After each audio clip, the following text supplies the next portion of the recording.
আসসালামু আলাইকুম। আমি মোহাম্মদ ইবনাহাদা Swarup, junior instructor, GDPM TMSS textile engineering institute. প্রিয় শিক্ষার্থীবৃন্দ, আশা করি সবাই ভালো আছো এবং সুস্থ আছো, এবং আজকের এই অনলাইন ক্লাসে তোমাদেরকে স্বাগত। আমি আজকে তোমাদের যারা জিডিপিএম দ্বিতীয় সেমিস্টারে আছো তাদের টেক্সটাইল র ম্যাটেরিয়ালস অল সাবজেক্টের কটন ফাইবারের যে অধ্যায়টা আছে সেখান থেকে দুইটা বিষয় আলোচনা করব, এবং দুইটা বিষয় আমি বোর্ডে লিখতেছি, তোমরা মনোযোগ দিবা। একটা হচ্ছে কটন ফাইবারের ভৌত গুণাবলী।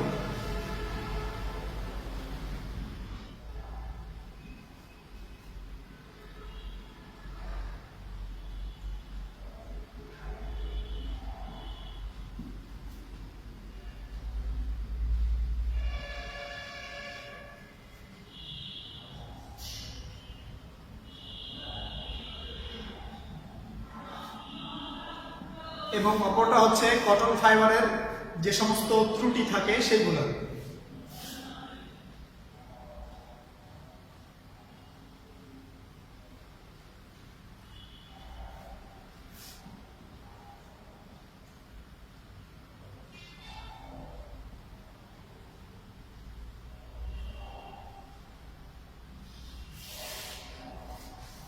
তো আমরা এখন এই দুটো বিষয় সম্পর্কে আলোচনা করব। প্রথমেই আমরা যে বিষয়টাতে যাব সেটা হচ্ছে কটন ফাইবারের ভৌত গুণাবলী সম্পর্কে আলোচনা করব।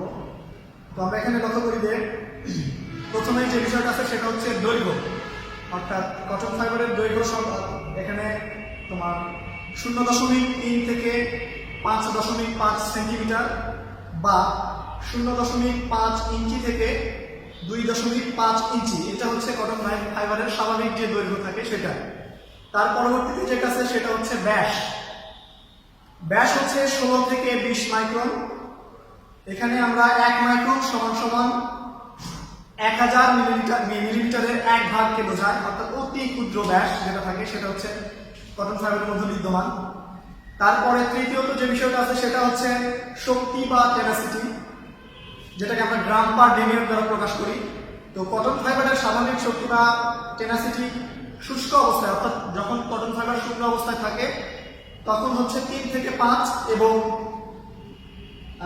যখন আমরা কটন ফাইবারটা ভিজা অবস্থায় সংগ্রহ করি বা কটন ফাইবার সংগ্রহ করার পর সেটা ভেজা ভেজা হয়ে যায় তখন সেটার পরিমাণ থাকে 3.6 থেকে 6। অর্থাৎ আমরা এক্ষেত্রে বুঝতে পারছি যে যদি আমাদের কটন ফাইবার শুষ্ক অবস্থায় থাকে সেই ক্ষেত্রে শক্তি কম, এবং কটন ফাইবারটা যদি ভেজা অবস্থায় বা সিক্ত অবস্থায় থাকে সেই ক্ষেত্রে আমাদের কটন ফাইবারের শক্তি বা টেনাসিটি বেশি।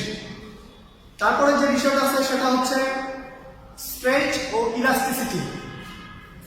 তোমরা ইলাস্টিসিটি বা স্ট্রেচ বলতে বোঝাও ছিঁড়ে যাওয়ার পূর্ব পর্যন্ত কতটুকু প্রসারিত হয়, সেটা হচ্ছে ইলাস্টিসিটি গুণ। তো কটন ফাইবারের ইলাস্টিসিটি গুণটা হচ্ছে ছিঁড়ে যাওয়ার পূর্ব পর্যন্ত 3 থেকে 7% প্রসারিত হয়। অর্থাৎ আমার 1 মিটার দৈর্ঘ্যের যদি আমি কটন ফাইবারের কোনো একটা সুতা নেই বা কোনো একটা বস্তু নেই, সেটা আমি যদি টানি সেটা যতক্ষণ পর্যন্ত ছিঁড়ে না যাওয়ার আগ পর্যন্ত 3 থেকে 7% বৃদ্ধি পায় বা প্রসারিত হয়।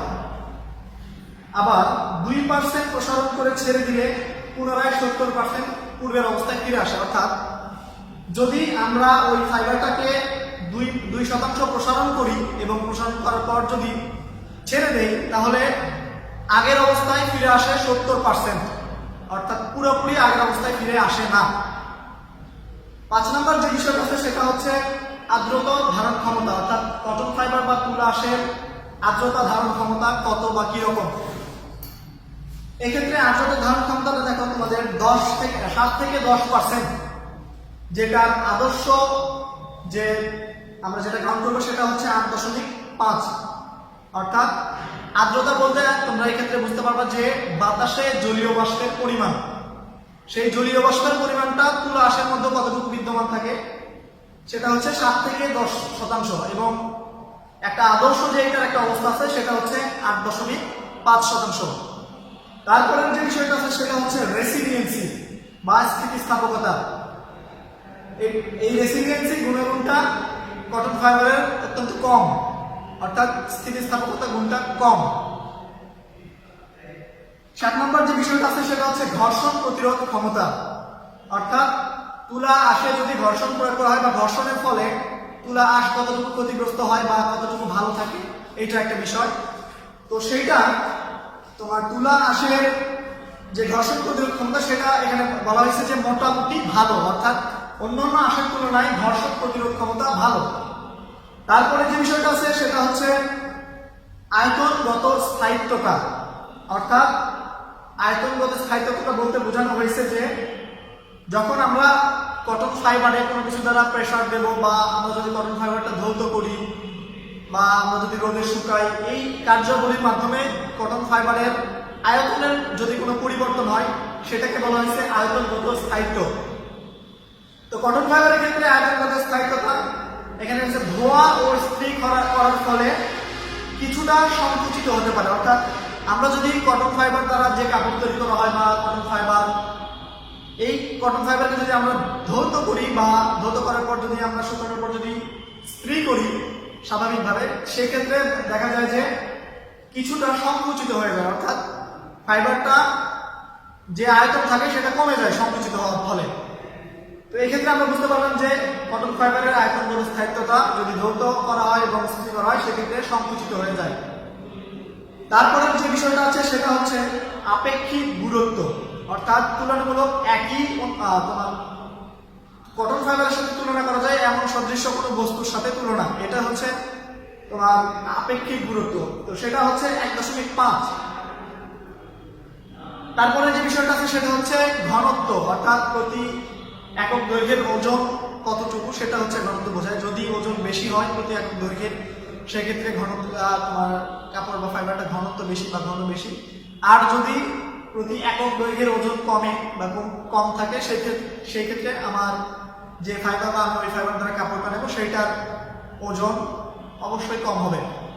তো কটন ফাইবারের ক্ষেত্রে ঘনত্ব প্রকাশ করা হয় গ্রাম পার মিলিমিটার দ্বারা, অর্থাৎ প্রত্যেক মিলিমিটারে কত গ্রাম ওজন।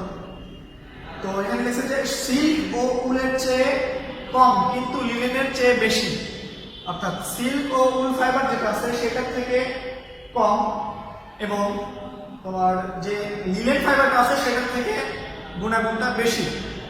কি গুণাগুণ? ঘনত্ব, অর্থাৎ আমার সিল্ক ফাইবার এবং উল ফাইবার যতটুকু ঘন থাকে সেটার থেকে কম, কটন ফাইবার সেটার থেকে কম ঘন, কিন্তু লিনেন ফাইবার যেটা আছে সেটার থেকে বেশি, অর্থাৎ লিনেন ফাইবার থেকে ঘনত্ব বেশি বা প্রত্যেক গ্রামে প্রত্যেক মিলিমিটারে ওজনটা বেশি। তারপরে যে বিষয়টা আছে সেটা হচ্ছে তাপ প্রতিরোধ ক্ষমতা, অর্থাৎ কটন ফাইবার বা তুলা আঁশের তাপ প্রতিরোধ ক্ষমতা কেমন। এখানে বলা আছে যে মোটামুটি ভালো বা চলনসই, অর্থাৎ কটন ফাইবারের মধ্যে তাপ মোটামুটি চলতে পারে বা ধারণ করতে পারে কটন ফাইবার মোটামুটি, কিন্তু আমরা সেই এক্ষেত্রে খুব যে বেশি তাপ ধারণ করতে পারে বা তাপ পরিবহন করতে পারে সেটাও বলতে পারবো না, এবং খুব যে কম তাপ পরিবহন করতে সেটা বলবো না, অর্থাৎ আমরা বলতে পারি যে মাঝামাঝি বা চলনসই এরকম একটা তাপ পরিবহন ক্ষমতা কটন ফাইবারের। তারপরে যে বিষয়টা আছে সেটা হচ্ছে রং, অর্থাৎ কটন ফাইবারটা রং কতটুকু ধারণ করতে পারে সেই ক্ষমতাটা হচ্ছে রং ধারণ ক্ষমতা।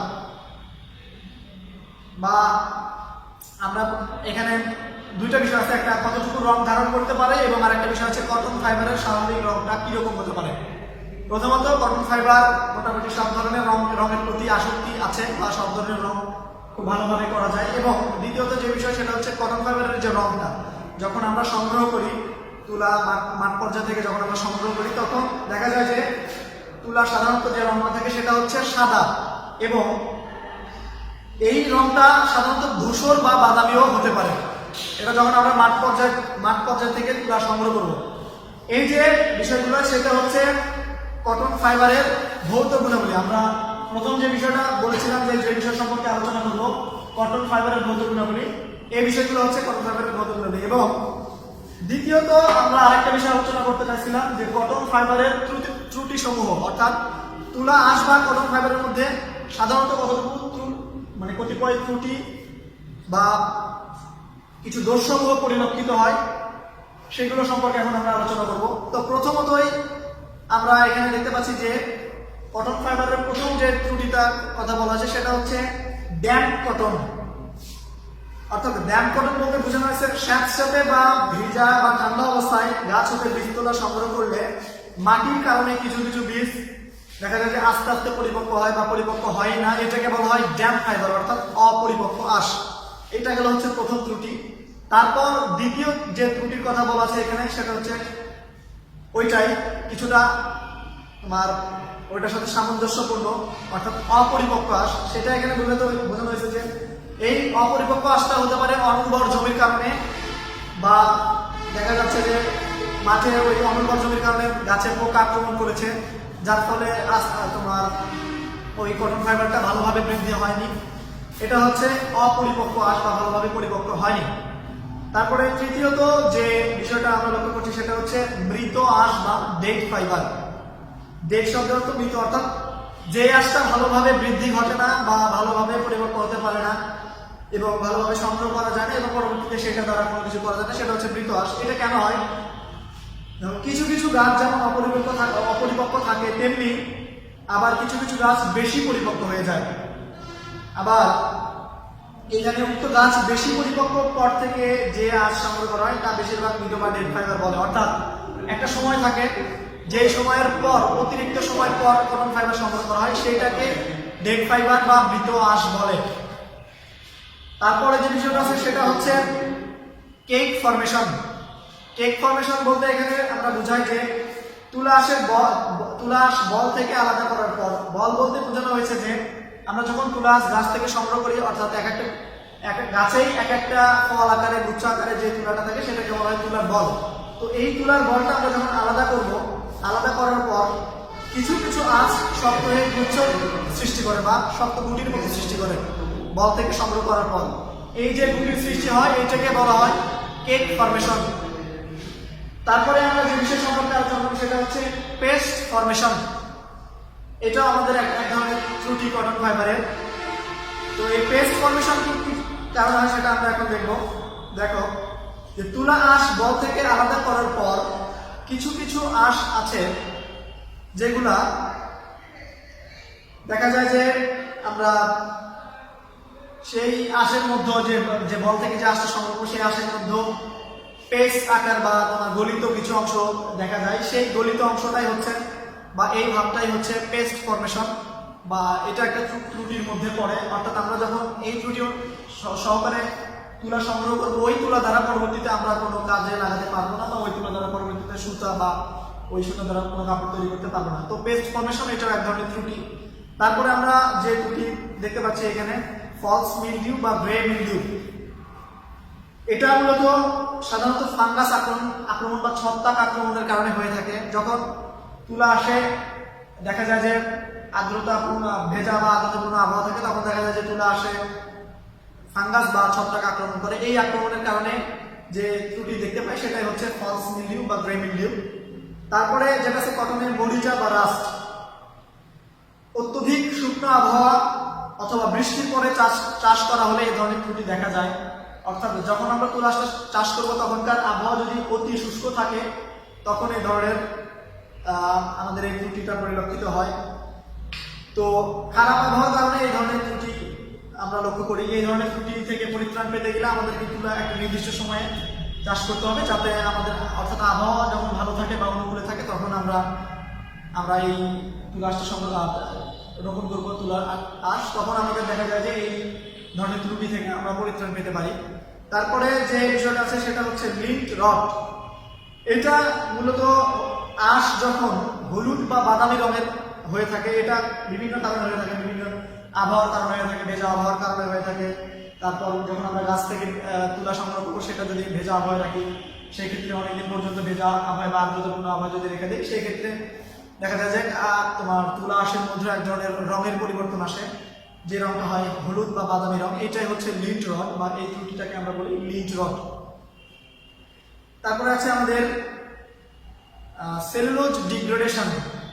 এটা তোমাদের পূর্বের যখন প্রথম ক্লাস শুরু হয় তখন এই বিষয়টা সম্পর্কে আমরা আলোচনা করেছিলাম কিছুটা, যে যখন সেলুলোজ ডিগ্রেডেশন বলতে বোঝানো হচ্ছে যে যখন আমাদের তুলাটা যখন আমাদের গাছে থাকে তখন দেখা যায় যে অনেক পোকামাকড় দ্বারা সংক্রমিত হয় বা পোকামাকড় দ্বারা আশের ক্ষতি হয়। সেই ক্ষতি সাধনের জন্য আমরা তুলা আশে কিছু কীটনাশক প্রয়োগ করি, যেটার কারণে দেখা যায় যে তুলা আশের মধ্যে, তোমরা জানো যে তুলা একটা সেলুলোজিক ফাইবার, তো এই কীটনাশকটা প্রয়োগ করার পরে দেখা যায় যে তুলা আশ থেকে সেলুলোজটা নষ্ট হয়ে যায়।